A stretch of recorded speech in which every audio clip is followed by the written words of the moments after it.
akhirnya apa? Saking kencengnya orang pada marah. Siapa sih itu, kurang ajar itu. Lagi enak-enak tidur, auto lewat motor kencang begitu, ganggu orang dan yang lainnya. Maka ini ilatnya sama. Ini perkara yang jelas-jelas mengganggu manusia, dalam Islam dilarang, tidak diperbolehkan. Demikian pula petasan, bikin orang jantungan. Iya. Ini pun juga perkara-perkara yang akal Islam yang bisa mengganggu ya orang banyak. Maka semua perkara yang sifatnya mengganggu orang banyak atau fasilitas-fasilitas yang memang dibutuhkan oleh manusia yang berakibat kemudian manusia pun melaknat kita, maka itu semua dilarang dalam Islam. Bab ma yasturu bihi ma yustaru bihi atau ma yastatiru bihi liqada'il hajah. Bab apa yang bisa digunakan untuk menutupi diri ketika buang air besar. Maksud bab ini adalah ketika kita buang air, Pak, kita berusaha untuk menutupi apa? Diri. Iya. Hadis 107 an Abdullah bin Ja'far radhiyallahu anhu qala ardafani Rasulullah sallallahu alaihi wasallam dzata yaumin khalfahu fa asarra ilayya haditsan la uhaddithu bi ahadan minan nas wa kana ahabba mastatara bihi Rasulullah sallallahu alaihi wasallam li hajatihi hadafun aw ha'ishun nakhlin. Ya. Qala Ibnu Asma fi hadithihi yakni ha'it nakhlin. Dari Abdullah bin Ja'far, semoga Allah meridainya, ia berkata, Rasulullah SAW memboncengku suatu hari di belakang beliau. Lalu beliau pun berbicara kepadaku secara rahasia, dan aku tidak ingin menceritakannya kepada siapapun dari manusia. Dan beliau SAW merasa suka, beliau suka untuk menutupi dirinya ketika buang hajat dengan hadaf. Hadaf itu gundukan tanah, ya, sehingga itu bisa menutupi aurat kita.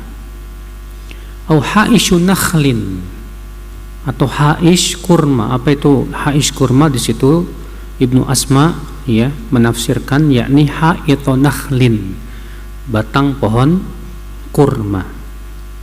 Ya, artinya untuk menutupi diri. Ya.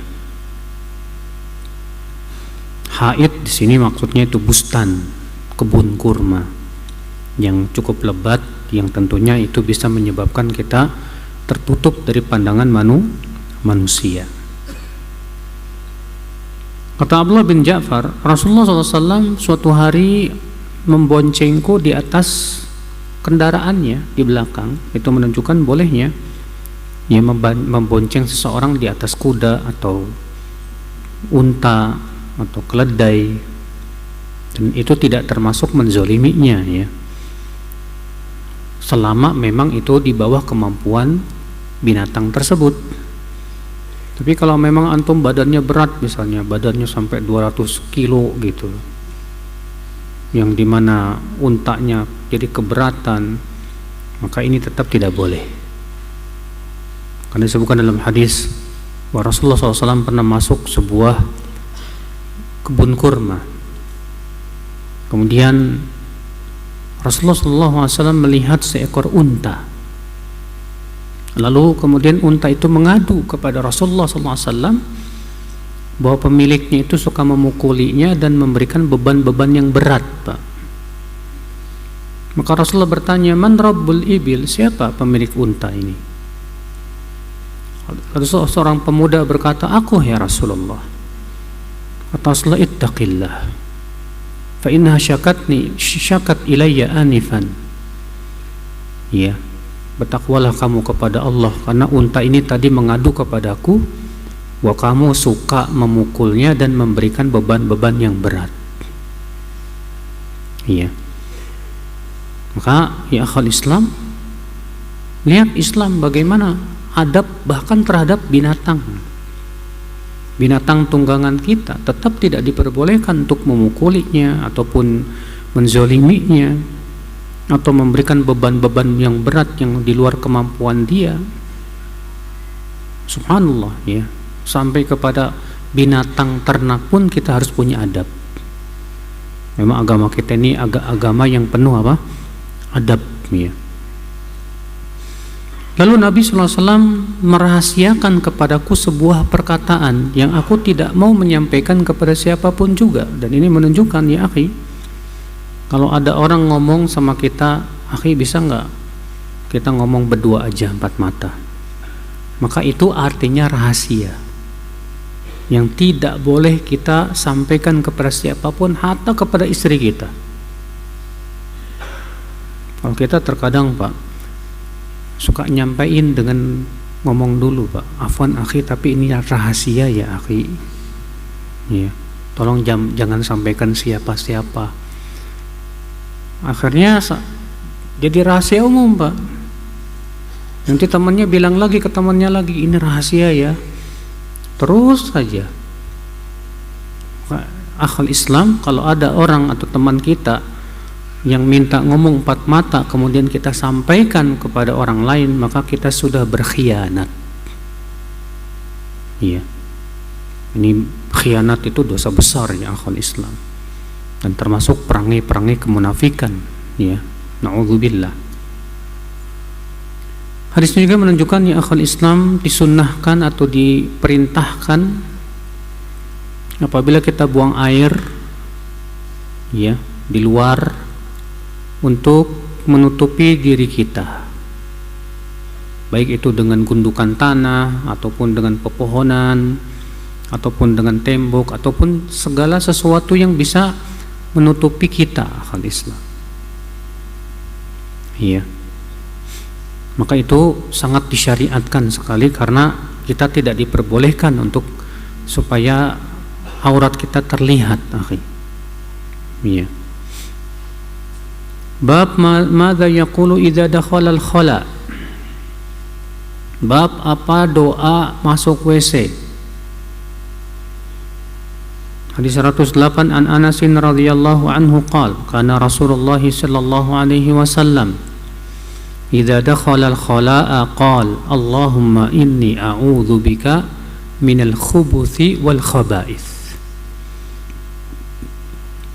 Adalah Rasulullah sallallahu alaihi wasallam apabila hendak masuk WC, kata dakhala di sini Pak mempunyai makna hendak walaupun bentuknya madhi, sama dengan firman Allah idza qumtum ila sholati faghsilu wujuhakum. Kata kumtum di sini fi'il madhi memang, tapi mempunyai makna artinya mudhari, sesuatu yang akan datang. Apabila kalian mau sholat hendaklah berwudu, kan gitu. Nggak mungkin dipahami kepada fi'il madhi. Apabila kalian telah berdiri sholat baru wudu, nggak mungkin. Iya. Demikian pula dalam hadis ini idza dakhalal khala, apabila ya masuk WC, masuknya hendak masuk WC. Qal Rasulullah SAW bersabda, berdoa, Allahumma inni a'udzu bika minal khubuthi wal khaba'ith. Ya Allah, sesungguhnya aku berlindung kepadamu dari khubuth. Apa itu khubuth? Yaitu jin laki-laki, setan laki-laki. Wal khaba'ith, khaba'ith yaitu jin wanita. Ya. Hadis ini menunjukkan ya akhi, yang pertama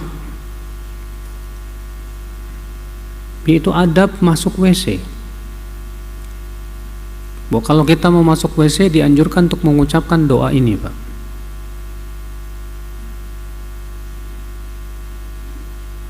Hadis ini juga menunjukkan ya akhul Islam bahwa tempat buang air berupa WC, toilet itu tempat ma'was syayatin, tempat tinggalnya jin dan setan. Makanya antum jangan betah lama-lamaan, Mbak. Ada sebagian ikhwan tuh kalau buang air tuh bisa lama, setengah jam gitu, betah banget di kamar mandi itu. Ini perkara yang sangat tidak baik kata para ulama. Kenapa? Karena kamar mandi, WC itu memang ma'wa syayatin. Makanya kita dianjurkan untuk berlindung kepada Allah ketika kita hendak masuk WC itu. Ini dengan mengucapkan Allahumma inni a'udzubika minal khubuthi wal khaba'ith. Hadis ini juga menunjukkan ya akhul Islam, ya, adanya jin. Jin itu ada laki-laki dan ada wanita, sama halnya dengan manusia. Apa hikmahnya kita berlindung? Ya, karena jin dari kalangan laki-laki pun juga mempunyai syahwat terhadap wanita kalangan manusia. Sebagaimana halnya jin wanita pun juga punya syahwat terhadap laki-laki manusia, Pak. Makanya tidak aneh ya ada jin wanita yang jatuh cinta sama laki-laki wanita manusia, ada. Ya, dulu itu ada ikhwan yang dia cerita bahwa dia setiap malam pasti bermimpi jima tiap malam. Iya. Rupanya ya ada jin wanita yang seneng sama dia. Iya. Kita masuk bab la tastaqbilul qiblah atau la tustaqbalul qiblah bi ghaitin wala baul. Tidak boleh menghadap kiblat dengan buang air ketika buang air besar maupun buang air kecil. Hadis 109 an Abi Ayyub radhiyallahu anhu anna an-nabiy sallallahu alaihi wasallam qala idza ataitumul ghaita fala tastaqbilul qiblah wala tastadbiruha bi baulin wala ghaitin walakin syarriqu aw gharribu. Qala Ayyub faqadimna asy-Syam fawajadna marahid qad buniyat qibala al-qiblah fananharifu anha wa nastaghfirullah.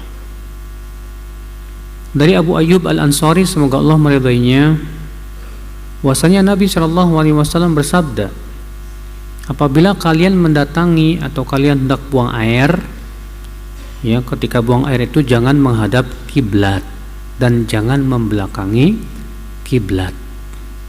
Baik itu buang air kecil maupun buang air besar. Akan tetapi menghadaplah ke timur atau ke barat, karena kiblatnya Madinah kemana? Ke arah utara.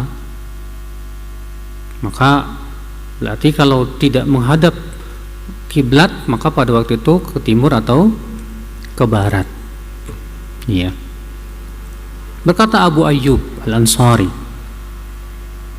faqadimna Syam, lalu kami datang ke negeri Syam. Syam itu di mana, Pak? Syam itu sekarang meliputi Yordan, kemudian Palestina, kemudian Suriah, Libanon. Nah, ini namanya Syam dulu itu, Pak. Iya. Dan Syam itu mempunyai keistimewaan, ya. Di antaranya bahwasanya kata Rasulullah, para malaikat membentangkan sayapnya di atas di negeri Syam. Di antaranya bahwa nanti ya tanahnya padang mahsyar itu diambil dari tanahnya negeri Syam. Iya. Di antaranya juga bahwa kebangkitan umat Islam nanti dari Syam dulu. Kata Rasulullah, kalau idza fasada ahlus Syam fala khaira fikum. Kalau penduduk Syam sudah rusak, maka tidak ada kebaikan lagi pada kalian. Iya. Artinya ketika Syam nanti sudah bangkit, dan memang kerajaan Islam terakhir itu di mana? Di Syam. Iya, Imam Mahdi. Kita lanjutkan. Kata Abu Ayyub, kami pun datang ke Syam dan kami ternyata mendapatkan ya toilet itu, tempat-tempat buang air itu dibangun menghadap kiblat. Maka kami pun miring dan kami mohon ampun kepada Allah Subhanahu wa taala. Iya. Miring maksudnya Pak, tetap memakai itu tapi enggak menghadap kemana? Ke kiblat, tapi miring gitu. Iya. Ke kanan atau ke kiri gitu.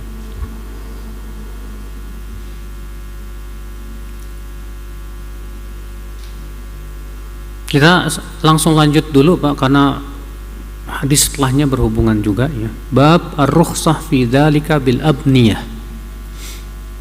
Bab keringanan bolehnya menghadap kiblat atau membelakangi kiblat ketika buang air kalau berada di dalam bangunan. Hadis 110. An Wasi' bin Habban qala kuntu usalli fil masjid wa Abdullah bin Umar musnidun dhuhrahu ila al-qiblah. Falamma qadaitu salati insaraftu ilaihi min shiqqi faqala Abdullah yaqulu unasun idza qa'adta lil hajah fala taq'ud mustaqbil al-qiblah wala bait al-maqdis. Qala Abdullah wa laqad raqitu ala dhahri baitin fara'aitu Rasulullah sallallahu alaihi wasallam qa'idan ala labinatain mustaqbilan baital maqdis li hajatihi.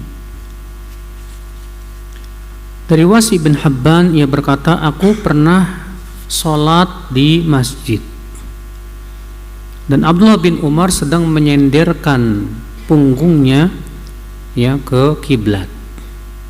Ketika aku telah selesai dari sholatku, aku pun kemudian ya berpaling atau pergi dari bagian, salah satu bagian ya kanan atau kiri ya, tidak disebutkan di sini.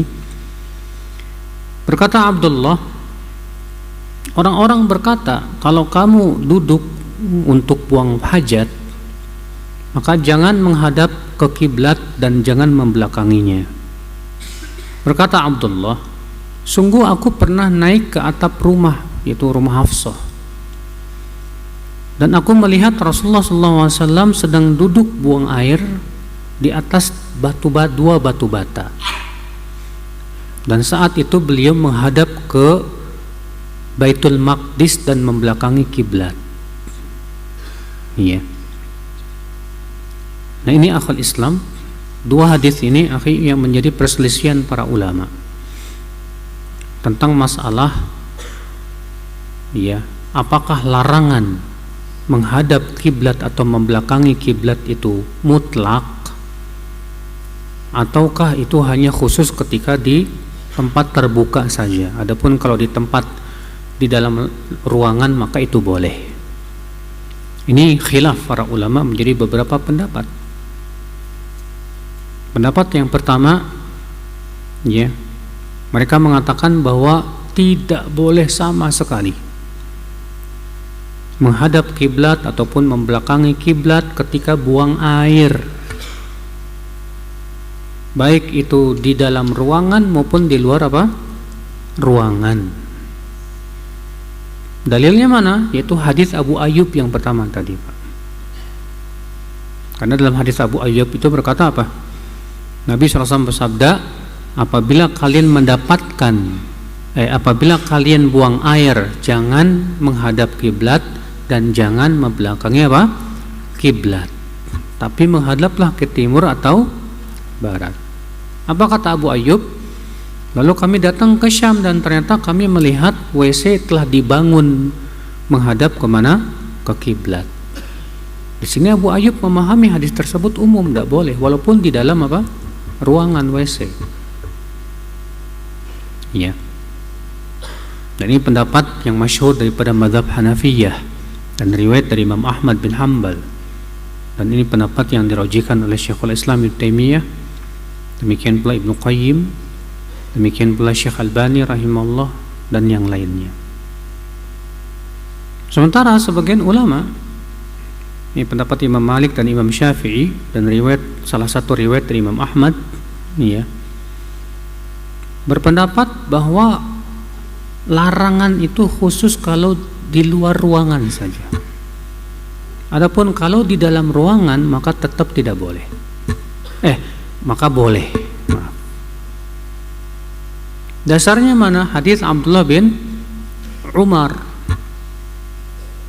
di mana Abdullah bin Umar di situ menceritakan bahwa aku naik ke atap rumah siapa? Hafsah. Ternyata aku melihat Rasulullah SAW sedang duduk buang air, Pak, menghadap ke Baitul Maqdis dan membelakangi kiblat. Iya. Nah, ini dalil pendapat yang kedua. Pendapat yang ketiga yaitu di luar ruangan tidak boleh sama sekali, mutlak, baik menghadap maupun membelakangi. Adapun kalau di dalam ruangan, maka tidak boleh menghadap, tapi boleh sebatas tapi boleh membelakangi. Jadi mereka pendapat yang ketiga ini mengatakan yang boleh dalam ruangan itu hanya membelakangi kiblat. Adapun menghadap tetap tidak boleh. Dalilnya hadis Ibnu Umar ini juga. Iya, kata mereka di sini Nabi SAW membelakangi apa? Kiblat dan tidak menghadap ke kiblat. Berarti untuk di dalam ruangan jadi khususkan boleh kalau membelakangi saja, tidak menghadap. Kalau pendapat yang kedua itu pendapat jumhur, ya, mengatakan tidak ada bedanya antara menghadap dengan apa? Membelakangi, kata mereka. Iya. Pendapat yang paling kuat wallahu a'lam yang saya condong kepadanya pendapat yang pertama. Kenapa? Karena ya akhal Islam, ilat daripada larangan itu untuk apa sih? Kenapa Nabi SAW melarang menghadap kiblat dan membelakangi kiblat? Karena ilatnya adalah untuk mengagungkan kiblat dan menghormati apa? Kiblat. Dan yang namanya menghormati kiblat itu, Pak, tidak khusus di luar ruangan. Hatta di dalam ruangan pun kita wajib menghormati apa? Kiblat. Kemudian kita bertanya, Anda yang mengatakan boleh di dalam ruangan, apa sebabnya? Kok bisa? Kata mereka karena terhalang oleh tembok. Kita katakan kepada dia, kalau Anda di luar juga terhalang oleh gunung-gunung dan rumah-rumah yang sangat banyak sekali. Iya tidak, Pak? Iya. Antara kita Indonesia dengan kiblat berapa gunung, Pak? Iya. Bukankah gunung itu lebih menghalangi daripada sebatas tembok? Maka dari itu, selama ilatnya adalah untuk menghormati Ka'bah, maka tidak ada bedanya baik dalam ruangan maupun di luar ruangan. Adapun hadis Ibnu Umar ini adalah fi'lur Rasul, perbuatan Rasulullah SAW yang bertabrakan dengan ucapan yang beliau sampaikan kepada umatnya. Ibnu Umar melihat Rasulullah pun gak sengaja saat itu beliau sedang naik ke rumah apa? Hafsah, tak sengaja melihat Rasulullah sedang buang air membelakangi apa? Kiblat. Tapi yang Rasulullah sampaikan kepada umatnya larangan secara mutlak. Maka perbuatan Nabi ini, Pak, tidak kuat untuk mengalahkan ucapan Rasulullah SAW. Kaidah usul fikih mengatakan apa? Apabila bertabrakan antara ucapan dengan perbuatan, quddimal qaul, maka yang didahulukan adalah ucapan. Kenapa? Karena perbuatan itu mempunyai banyak kemungkinan. Ada kemungkinan yang pertama itu khusus untuk Rasulullah, walaupun ya dakwah takhsis, ya orang yang mengatakan itu khusus untuk Rasulullah butuh dalil. Atau kemungkinan yang kedua, bahwa perbuatan Nabi ini sebelum Rasulullah melarang, namun ini juga alasannya lemah. Atau kemungkinan yang ketiga, ya, tempat Nabi itu buang air itu sempit sehingga sulit untuk apa? Menghindar. Wad dalil idza tatarraqa ilaihi al-ihtimal saqata anhu al-istidlal. Dalil kalau dimasuki banyak kemungkinan, maka pada waktu itu tidak bisa dijadikan hujah. Iya. Nah sekarang Pak, kalau kita sedang sholat ataupun kita sedang sholat ya, lalu kita mau meludah, boleh nggak meludah ke depan? Nggak boleh. Kalau di luar sholat, disebutkan dalam hadis man tafala qiblal qiblah, siapa yang meludah menghadap ke kiblat, jaa yaumal qiyamah wa tiflatuhu baina ainai, maka dia akan datang pada hari kiamat dalam keadaan ludahnya nempel di antara dua matanya itu. Kata Syekh Albani rahimahullah, ini menunjukkan bahwa meludah pun tidak boleh kita sengaja menghadap kemana? Ke kiblat, dalam rangka apa? Menghormati kiblat. Nah sekarang tidak ada pendapat ulama yang mengatakan meludah ke kiblat boleh dalam ruangan. Adapun di luar ruangan boleh, tidak boleh misalnya. Sekarang kita bertanya, saudaraku, mana yang lebih berat, ludah apa kotoran antum tuh? Yang lebih berat kotoran antum, najis. Ludah nggak najis. Kalau ludah aja nggak boleh dalam ruangan, masa buang kotoran boleh? Makanya Allahu a'lam dalam hal ini, ya saya lebih condong kepada pendapat yang pertama tadi, dan itu pendapat yang masyhur daripada mazhab Hanafiyah dan riwayat dari Imam Ahmad, dan itu yang dirajihkan oleh Syekhul Islam Ibnu Taimiyah dan Ibnu Qayyim rahimahullah. Demikian pula Syekh Albani rahimahullah, demikian pula Syekh Muhammad bin Ibrahim. Iya, Allahu a'lam. Dari hadis Abu Ayyub dan Ibnu Umar tadi kita ambil faedah selain itu, Pak. Faedah yang pertama yang bisa kita petik dari hadis ini,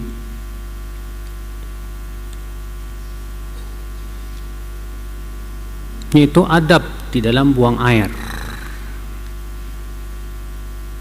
Bahwa buang air nggak boleh menghadap kiblat dan tidak boleh membelakangi apa? Kiblat. Adab. Faedah yang kedua ya akhi yang bisa kita petik dari hadis ini. Hadis ini dijadikan dalil oleh para ulama bagi mereka yang jauh dari kiblat, maka ketika sholat menghadap kiblat cukup menghadap arahnya saja. Tidak harus pas gitu, Pak. Beda dengan orang yang memang sholat di hadapan Ka'bah. Maka kalau dia sholat di hadapan Ka'bah, maka dia harus menghadap ke Ka'bah. Tapi kalau kita yang jauh, maka cukup menghadap arahnya saja. Misal arahnya kiblat itu kemana? Di Indonesia ke barat, ya udah cukup menghadap barat aja. Nggak perlu dipas-pasin gitu, Pak. Ya, sampai mereng-mereng itu ya. Masjid-masjid di mereng-merengin sekarang tuh, Pak. Sehingga akhirnya banyak ruangan yang terbuang. Padahal seperti ini nggak harus, bagi kita yang jauh tidak harus seperti itu. Cukup menghadap apa? Ke arahnya. Nah, di antara dalilnya ya hadis ini, Nabi mengatakan walakin syarriqu aw gharribu. Akan tetapi menghadaplah ke timur atau ke barat. Berarti orang yang buang air, karena kan di Madinah itu kan ke arah utara ya, kiblatnya ya. Berarti orang yang menghadap ke arah utara, dia sudah menghadap ke arah kiblat. Maka itu tidak boleh ketika buang air. Iya. Kalau di Indonesia berarti yang tidak boleh menghadap kemana? Ke barat saat buang air. Iya. Enggak kok, ini baratnya barat laut. Enggak, pokoknya barat. Iya. Kalau di Indonesia miring dikit aja bukan ke Ka'bah, Pak. Iya. Miring 1 derajat dikit aja udah kemana gitu. Kalau kita harus pas banget, ini susah banget, Pak. Dan kaidah mengatakan apa? Al-masyaqqah tajlibu at-taisir. Sesuatu yang sulit itu mendatangkan apa? Kemudahan. Iya. Hadis ini kita ambil faedah yang ketiga ya akhi, yang bisa kita petik dari hadis ini. Bahwa para sahabat itu adalah orang-orang yang faqih. Lihat Abu Ayyub memahami sabda Nabi SAW itu ya karena memang bentuknya umum, Pak.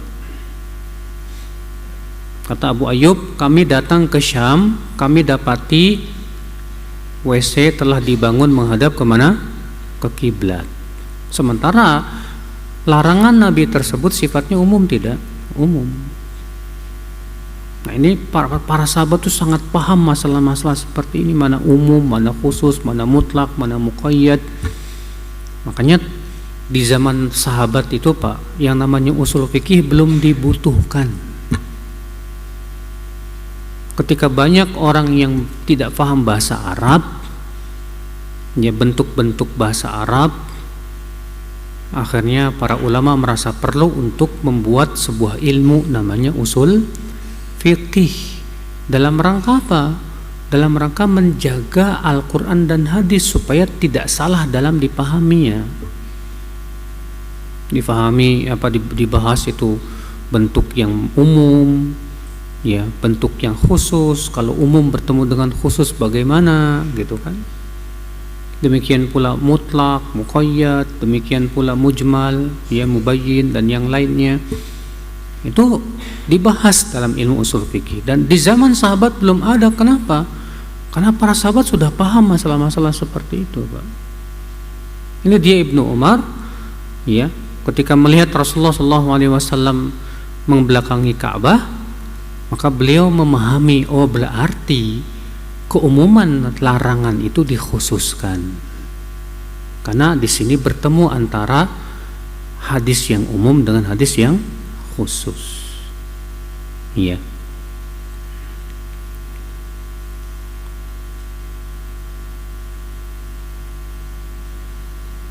Baik, akhul Islam, kita masuk ke bab selanjutnya. Bab an-nahi an yubala fil ma' thumma yaktasilu min. Bab larangan kencing di air kemudian mandi di air itu. Ya. Air yang seperti apa itu? Air yang diam, bukan air yang mengalir. Hadis 111 an Abi Hurairah radhiyallahu anhu an Rasulullah sallallahu alaihi wasallam qala la yabulanna ahadukum fil ma'id daim thumma yaktasilu minhu. Janganlah salah seorang dari kalian kencing di air yang diam, kemudian ia mandi darinya. Ia mandi apa? Darinya. Hadis 112 wa an Abi Hurairah radhiyallahu anhu qala qala Rasulullah sallallahu alaihi wasallam la tabul fil ma'id daim alladhi la yajri thumma taqtasilu min. Jangan kencing di air yang diam, yang tidak mengalir, kemudian kamu mandi darinya.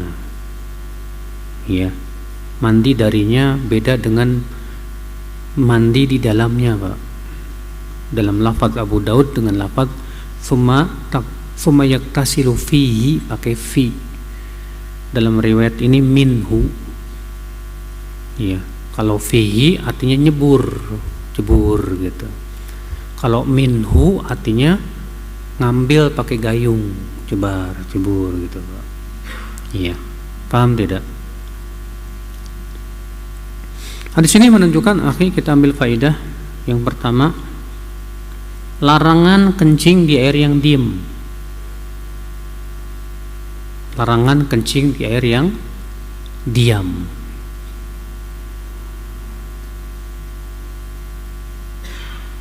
Bagaimana kalau air tersebut lebih dari 2 kula, Ustaz? Iya. Misalnya ada mata air yang cukup besar, kita kencing di situ, lebih dua kulah kok, insya Allah nggak bakal berpengaruh warnanya, baunya dan rasanya. Kita katakan tetap tidak boleh. Kenapa? Karena ilatnya adalah membuat orang lain jijik. Iya. Jadi ilatnya itu bukan karena menajisi air, tapi membuat orang lain jijik. Orang jadi mau pakai jadi jijik, Pak. Apalagi kalau itu misalnya mata air yang dibutuhkan orang untuk pengairan, untuk minum, untuk nyuci baju. Tahu-tahu antum kencing di situ, orang mikir-mikir mau pakai. Iya. Walaupun misalnya antum berkata dalilnya ini banyak kok, nggak bakal berubah. Kecuali kata para ulama, kalau di air yang sangat banyak kayak di danau atau di laut, ya nggak masalah seperti itu sih. Iya. Nah, gimana kalau di kolam renang? Tetap nggak boleh. Loh, kolam renang kan mengalirnya ke situ-situ juga. Jadi dia cuma iya, diputar aja, Pak. Bayangkan kalau semua orang yang berenang di situ 10 orang, 20 orang berkencing semua, bau hangsur, Pak. Najis. Iya, banyak ya di antara kita begitu, Pak. Dibuang di kolam renang, ya, kencing. Maka kita katakan nggak boleh, dilarang oleh Nabi Shallallahu Alaihi Wasallam. Iya. Jadi ini ya, tidak boleh kencing di air yang diam. Kemudian tidak boleh mandi, ya. Bagi mereka yang kencing di air yang diam itu kemudian mandi nyebur di situ. Bagaimana kalau misalnya kita tidak kencing, Pak, di air tersebut, tapi kita nyebur di situ? Maka dilihat kalau memang itu membuat orang jadi jijik untuk ngambilnya, sementara orang-orang butuh kepada air tersebut, maka tetap tidak boleh.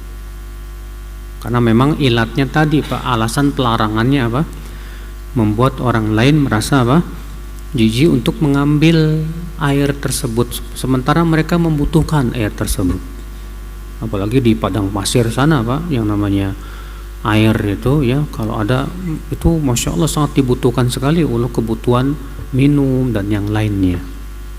Iya. Nah, kalau misalnya kita buang airnya ke air yang mengalir, boleh? Boleh. Karena Nabi SAW melarang untuk buang air di air yang diam. Berarti mafhum mukhalafahnya apa? Pemahaman kebalikannya apa? Berarti kalau air itu tidak diam alias mengalir, maka itu diperbolehkan. Ya. Bab fil istibra wal istitar minal baul. Bab tentang istibra. Istibra itu artinya membersihkan diri. Wal istitar, dan menutupi diri. Minal baul, dari air kencing. Hadis 113 an Ibni Abbas radhiyallahu anhu maqal marra Rasulullah sallallahu alaihi wasallam ala qabrain wa qala ama innahuma la yu'adzaban wa ma yu'adzabani fi kabir amma ahaduhuma fakana yamshi bin namimah wa amma al-akhar fakana la yastatiru min bawlihi qala fada'a bi asibin rabbin fashaqqahu ya bithnain thumma gharasa ala hadha wahidan wa ala hadha wahidan thumma qala la'allahu an yukhaffafa anhuma ma lam yaybasa. Dari Ibnu Abbas, semoga Allah meridai keduanya, ia berkata Rasulullah SAW melewati 2 kuburan. Lalu Rasulullah SAW bersabda, sesungguhnya dua mayat yang ada di kuburan ini sedang diadab, dan tidaklah keduanya diadab dalam perkara yang dianggap besar oleh mereka. Dalam satu riwayat yang lain ada tambahan, bala innahuma lakabir, padahal itu besar di sisi Allah. Adapun yang pertama, dia berjalan untuk mengadu domba.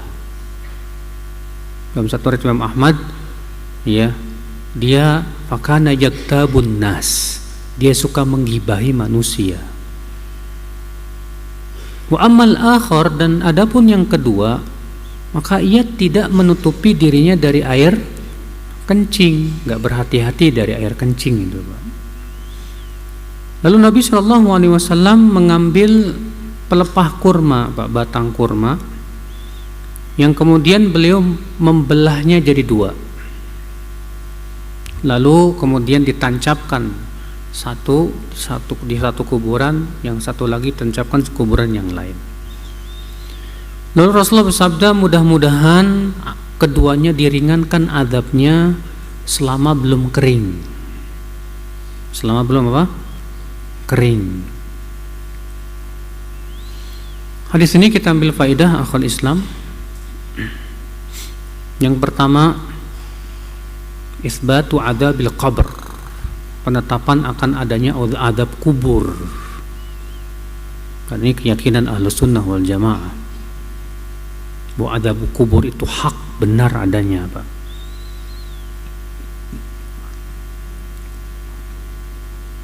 Hadis ini juga kita ambil faedah yang kedua, Pak, bahaya menganggap remeh dosa.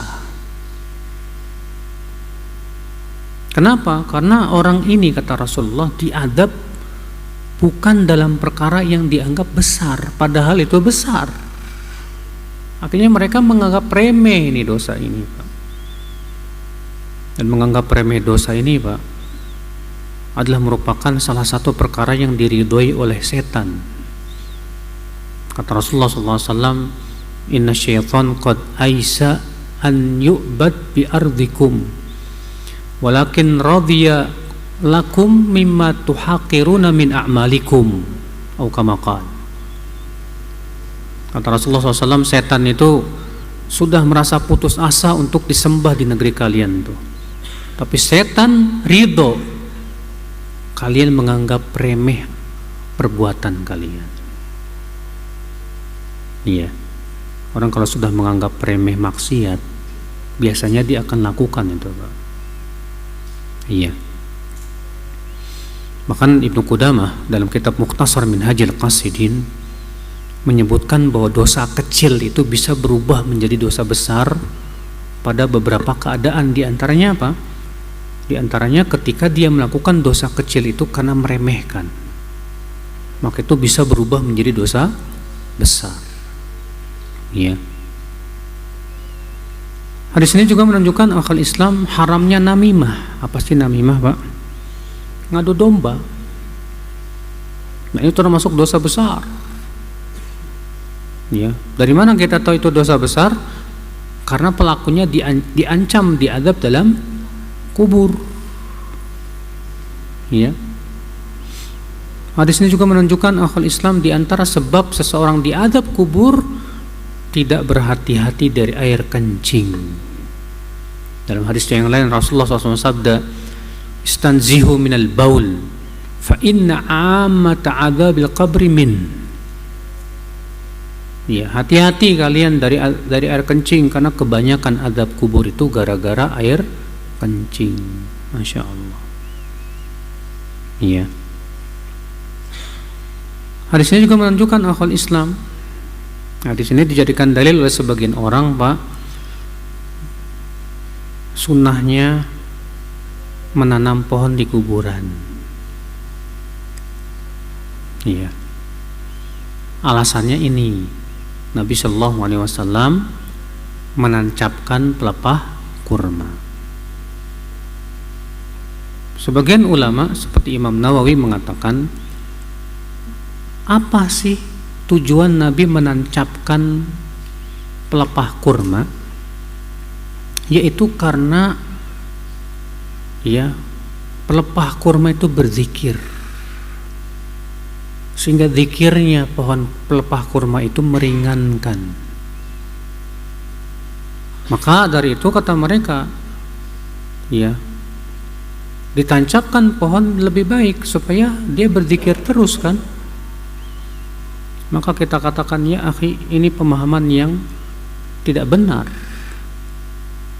Sebab kalau misalnya ya ilatnya adalah karena zikir pelepah kurma, tentu Nabi tidak akan menyobekkan sehingga cepat kering, tapi Nabi akan menanam satu pohon. Kalaulah karena itu, karena pohon sebab seseorang itu diringankan adabnya, berarti yang paling bahagia mayit adalah yang paling besar pohonnya, Pak. Iya. Ini batil.